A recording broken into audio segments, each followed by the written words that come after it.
오늘은 레위기 19장 19절부터 37절까지 말씀입니다. 제목은 너희의 하나님 여호와이니라. 너희는 내 규례를 지킬지어다. 내 가축을 다른 종류와 교미시키지 말며 내 밭에 두 종자를 섞어 뿌리지 말며 두 재료로 직조한 옷을 입지 말지며 만일 어떤 사람이 다른 사람과 정혼한 여종 곧 아직 속량되거나 해방되지 못한 여인과 동침하여 설정하면 그것은 책망을 받을 일이니라. 그러나 그들은 죽임을 당하지 아니하리니 그 여인이 해방되지 못하였기 때문이니라. 그 남자는 그 속건제물 곧 속건한 순양을 회막문 여호와께로 끌고 올 것이요 제사장은 그가 범한 죄를 위하여 그 속건제의 순양으로 여호와 앞에 속죄할 것이요 그리하면 그가 범한 죄를 사함 받으리라. 너희가 그 땅에 들어가 각종 과목을 심거든 그 열매는 아직 할례 받지 못한 것으로 여기되 곧 3년 동안 너희는 그것을 할례 받지 못한 것으로 여겨 먹지 말 것이요 넷째 해에는 그 모든 과실이 거룩하니 여호와께 드려 찬송할 것이며 다섯째 해에는 그 열매를 먹을지니 그리하면 너희에게 그 소산이 풍성하리라. 나는 너희의 하나님 여호와이니라. 너희는 무엇이든지 핏째 먹지 말며 점을 치지 말며 술법을 행하지 말며 머리칼을 둥글게 깎지 말며 수염 끝을 손상하지 말며 죽은 자 때문에 너희의 살에 문신을 하지 말며 무늬를 놓지 말라. 나는 여호와이니라. 내 딸을 더럽혀 창녀가 되게 하지 말라. 음행이 전국에 퍼져 죄악이 가득할까 하노라. 내 안식일을 지키고 내 성소를 귀히 여기라. 나는 여호와이니라. 너희는 신접한 자와 박수를 믿지 말며 그들을 추종하여 스스로 더럽히지 말라. 나는 너희 하나님 여호와이니라. 너는 센 머리 앞에서 일어서고 노인의 얼굴을 공경하며 내 하나님을 경외하라. 나는 여호와이니라.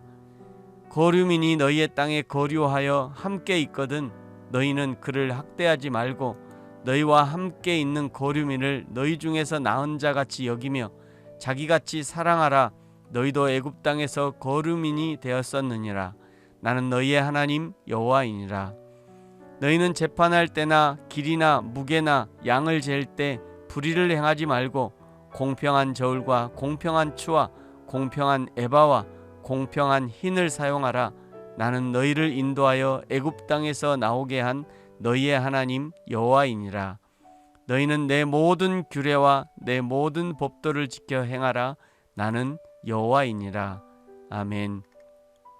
레위기 19장 3절부터 8절까지가 종교적인 부분에서 거룩함을 요구하셨고 9절부터 18절까지는 인간의 윤리적 부분에서 거룩함을 요구하셨고 오늘 19절부터 37절까지는 종교와 인간의 윤리적 부분이 혼합되어서 거룩함을 지켜야 한다고 말씀하고 계십니다.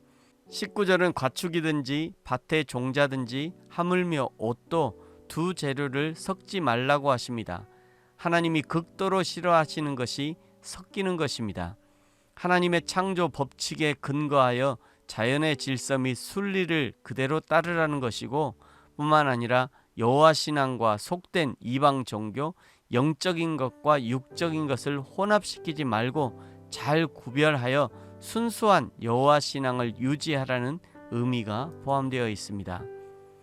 20절에 여호와 하나님을 섬기는 한 이스라엘 남자가 아직 속량되지 못한 여인에게 들어가 설정하는 문제도 역시 하나님의 백성과 이방의 백성이 섞이는 것을 금지하는 규례라 할 수 있습니다. 이 죄의 해결을 위해서 21절, 22절은 속건제가 필요하다고 말씀하시죠. 23절 각종 과실에 대한 규례도 할례와 연관지어 설명합니다. 과실을 할례에 비유하는 것은 그만큼 하나님이 이스라엘 백성의 구별됨을 중요시하고 있다는 것을 보여주시는 것이죠. 24절 넷째 해에는 맺은 모든 과실을 여호와께 드려야 하고 25절 다섯째 해에는 그 소산이 풍성할 것이라고 말씀하시는데 그것을 여호와 하나님의 이름을 걸고 말씀하십니다. 과실을 위한 규례마저도 신실하게 지키는 백성에게 하나님은 풍성함이라는 상급으로 채워주신다는 것을 알 수 있습니다. 26절 핏째 먹지 말고 점을 치지 말고 술법을 행하지 말라. 술법 즉 마술을 행하지 말라고 하십니다. 하나님의 형상으로 창조된 사람을 속이는 것을 금지하는 것입니다.